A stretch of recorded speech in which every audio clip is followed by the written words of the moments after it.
Korang nak rasa ala-ala pegawai besar, ala-ala menteri pun naik tau kereta ni. Ini adalah Proton X70 1.8 Kereta ni kita nak jual dengan harga RM50,800 sahaja.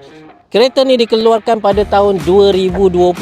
So usia dia baru 6 tahun Baru 6 tahun ni boleh diklasifikasikan sebagai kereta baru lagi lah Dia datang dengan rim yang sangat besar Ini rim berapa inci? Rim 18 inci.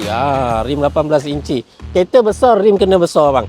Kereta besar, rim kena besar. Tapi rim 18 inci harga masih okey lah. Harga masih okey. Boleh diterima pakai. Untuk seat dia datang dengan seat warna hitam. Ada pula belang merah. Cantik dia punya design ni. Seat ni memang selesa kalau duduk Side driver ni ada power seat ataupun electric seat lah, boleh adjust. Dia dalaman yang sangat-sangat cantik, sangat-sangat futuristik untuk anda.